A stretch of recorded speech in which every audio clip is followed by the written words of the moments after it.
अध्यात्म में कई सारे मार्गों पर बात की जाती है। सबसे जो प्राइमरी बात जिस पे ऑलमोस्ट सबसे ज़्यादा बात की जाती है वो है ज्ञान का मार्ग। उसके बाद फिर योग, हठ योग, राजयोग और भी कई सारे मार्ग। लेकिन कहीं ना कहीं जो भक्ति मार्ग है उसमें थोड़ी बात कम की जाती है, क्योंकि आजकल का जो समय है, आजकल के जैसा सिस्टम है, माइंड ओरिएंटेड है। मन से चलते हैं लोग, हृदय से नहीं। दिल से तो जैसे जो रिश्ता है वो ख़त्म ही हो गया है। सब कुछ बुद्धि से किया जा रहा है, दिमाग का खेल है। इसलिए वो भक्ति का जो मार्ग है आजकल बहुत बहुत ही कम लोग हैं इसमें। और ये कारण यही है कि स्पिरिचुअलिटी को बहुत ज़्यादा ही आप कह लीजिए फिलॉसफी की तरह ले लिया है कि ऐसा एक तरह से ढंग ही बन गया हो। पर जो भक्ति मार्ग है वो एक तरह से सबसे सरल मार्ग है पहुंचने का, जिसने भी पहुंचना है। बाकी सब मार्ग में आप सब चीज़ें समझ रहे हैं, समझा रहे हैं, पूछ रहे हैं, बहुत सारी चीज़ें मन में चलती रहती हैं। भक्ति में सिर्फ एक ही चीज़ की आवश्यकता होती है, प्रेम की। और प्रेम बिना भक्ति होती नहीं है। अगर प्रेम ना हो, वो भाव ना हो प्रेम का, तब तक आप कोई भी साधना कर लें, आप जितना मर्जी जप कर लें, पाठ पूजा कर लें, क्रियाएं कर लें, मंत्र पढ़ लें, वो कभी घटेगा ही नहीं, क्योंकि रस अंदर आया ही नहीं, प्रेम आया ही नहीं। और अगर प्रेम भक्ति का मार्ग समझना ही है तो गुरु नानक देव जी से सीख सकते हैं। पूरा मार्ग ही अगर बात करें हम, गुरु नानक देव जी ने जो एक तरह से रिवाइव कर दिया था, फिर उसे ऑर्गेनाइज भी कराया, वो था प्रेम भक्ति का मार्ग। अब नॉर्मली भक्ति ट्रेडिशन में कई सारे मार्ग आते हैं, स्कूल्स कह लीजिए आप, ट्रेडिशंस हैं। वैष्णव हैं, शिवायत हैं, सगुण भक्ति है, निर्गुण भक्ति है, और भी बहुत सारे स्कूल्स हैं। लेकिन जैसे गुरु नानक देव जी ने, आप कह सकते हैं, निर्गुण भक्ति का ही एक तरह से ट्रेडिशन को आगे बढ़ाया।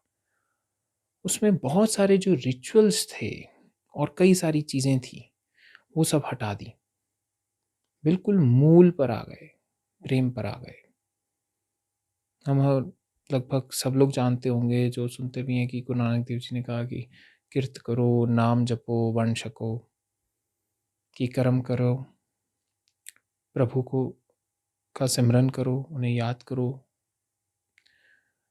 और सबको सबके साथ बांट कर अपना जीवन जियो, मतलब कि बांटो। लेकिन इस सब चीज़ों में हम एक चीज़ बहुत मूल भूल जाते हैं कि जो गुरु नानक देव जी हैं उनकी जर्नी कैसी रही, क्या ढंग था। जो मूल प्रैक्टिस थी इनकी वो था गाना, प्रेम में, प्रेम भाव में डूब के अपने प्रियतम के लिए गाना। बचपन से ही गुरु नानक देव जी के जो हृदय में जो प्रेम था परमेश्वर के लिए, वो हद से ज़्यादा था, हद से ज़्यादा था कि उनके माता पिता भी हैरान होते कि ये गाता रहता है इतना छोटा, इतनी छोटी उम्र में ये गाना शुरू कर दिया इन्होंने प्रेम में। और जो प्रेम होता है वो बंधन नहीं देखता है, वो कर्मकांड में नहीं जाता, वो रिचुअल्स नहीं देखता है, उन्हें तो सीधा-सीधा अपना प्रियतम चाहिए होता है। वो मुक्ति भी नहीं खोजते हैं, वो तो बस प्रेम में दीवाने हो जाते हैं। उस दीवानगी का नाम ही भक्ति है।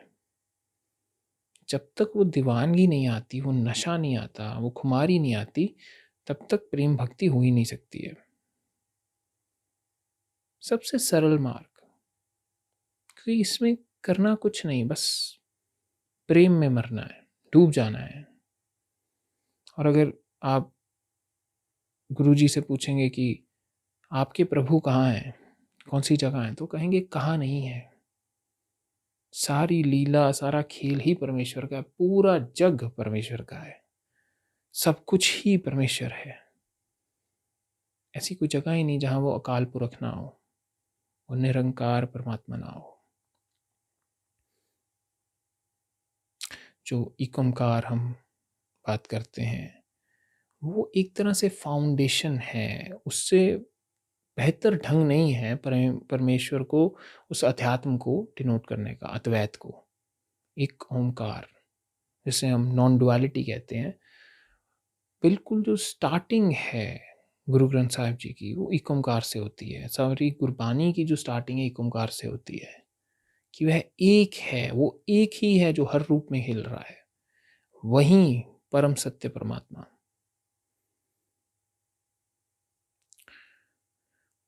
और गुरु जी ने जब इस चीज का एहसास किया, उस प्रेम में डूबे,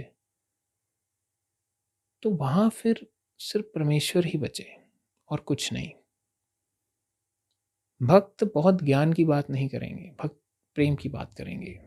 हालांकि गुरु नानक देव जी को सब मार्ग पता थे। गुरु नानक देव जी बहुत सारे यात्राओं पे गए, लगभग विश्व के सबसे ट्रैवल्ड जो एक स्पिरिचुअल मास्टर हैं या गुरु हैं माने जाते हैं, और बहुत बहुत दूर दूर तक गए, अलग अलग ट्रेडिशंस देखे। आप चाहे कह लीजिए तिब्बत के बुद्धिस्ट ट्रेडिशन को देखा हो, जैनियों को देखा हो, जो नाथ परंपरा को फॉलो करते हैं, गोरखनाथ के जो आगे परंपरा चलती ट्रेडिशन, उन्हें देखा हो, चाहे फिर आप शिवायत की बात कर लीजिए, वैष्णवों की बात कर लीजिए, और भी भारत में जितने भी अलग ट्रेडिशंस हैं, चाहे फिर वो साउथ इंडिया के हों, नॉर्थ इंडिया के हों, ईस्ट के हों, वेस्ट के हों, सूफियों के हों, ठीक है, चाहे कश्मीर शैविज़म हो, वेदांत हो, शायद ही कोई मार्ग होगा जो गुरुजी ने छोड़ा होगा, जाने सब में सब।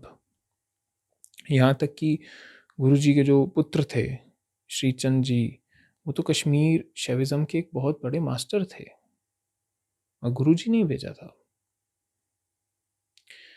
बात यह है कि जो पहुंचता है, जो डूबता है, वो फिर उसके लिए सब एक है, सारे मार्ग एक हैं। गुरु नानक देव जी ने बहुत यात्रा की, पहुंचने के बाद बहुत यात्रा की, सारा जीवन ही आप लगभग उनका देखिए, बहुत साल वो यात्रा में ही रहे हैं। एक यात्रा से आते थे, फिर दूसरी के लिए तैयार हो जाते थे, क्योंकि वो उस एक ढंग को रिवाइव भी कर रहे थे और इस्टेब्लिश भी कर रहे थे। क्योंकि ज्ञान कर्म कांड तो बहुत ही चीज़ें थी, अवेलेबल थी, बहुत सारी साधनाएं थी, लेकिन कभी भी वो भक्ति को ऐसी ऑर्गेनाइजेशन मिली ही नहीं। भक्ति को कभी भी ऐसा कोई एक पर्टिकुलर स्कूल कह लीजिए, कोई एक पर्टिकुलर ट्रेडिशन ऐसा मिल नहीं पाया। अगर होता भी था तो जैसे शिवायत है, वैष्णव हैं, तो अपने अपने आइडल्स को लेके चलते रहते थे। सगुन भक्ति ही थी, लेकिन चलो वो सगुन से निर्गुण जा रहे हैं। यहाँ पर गुरु नानक देव जी ने एक निर्गुण भक्ति का, अगर आप कहें कि जैसे और भी कबीर जी थे, रविदास जी थे, तो निर्गुण भक्ति में काफ़ी मेन जो भक्त हैं वो माने जाते हैं। ऐसी गुरु नानक देव जी ने फिर सिख परंपरा, आप कह लीजिए सिख ट्रेडिशन की शुरुआत की, और वो ट्रेडिशन फिर कंटिन्यू चलता रहा। वो भक्ति, वो कीर्तन, वो रस, वो कंटिन्यू रहा, वो आज भी है। प्रेम भक्ति मूल है, मूल है जो पूरा सिख ट्रेडिशन है। ज्ञान जो आ भी गया है, जो बहुत ज्ञान की बात की जाती है, वो सब सेकेंडरी हो जाता है प्रेम के आगे। अगर प्रेम रस आ गया तो सारा ज्ञान भी फिर आ जाता है। भक्ति को माता कहा जाता है ज्ञान की। एक बार की साखी है कि गुरु साहिब जगन्नाथपुरी वहाँ गए, तो वहाँ वो देखते हैं कि जो वहाँ के आप कह लीजिए जो पुजारी हैं वो पूजा कर रहे थे भगवान जगन्नाथ की। तो गुरु जी कहते हैं कि आप समग्र सृष्टि को पूज सकते हैं और आप सिर्फ यहीं इन्हीं पूज रहे हैं, क्योंकि भेदभाव होता है। ऐसा होता है जब कोई निर्गुण भक्ति की बात करता है तो वो ये नहीं कह रहा है कि किस मूर्ति को मत पूजो, वो ये कह रहा है सिर्फ मूर्ति को मत पूजो। फर्क है, सिर्फ मूर्ति को मत पूजो, क्योंकि समग्र सृष्टि जब परमेश्वर स्वरूप खड़ी है, समग्र सृष्टि चांद तारे सब कुछ खड़ा है, तो सर एक को क्या पूजने से क्या हो जाएगा? समग्र को पूजो, और उस समग्र में तुम भी आते हो।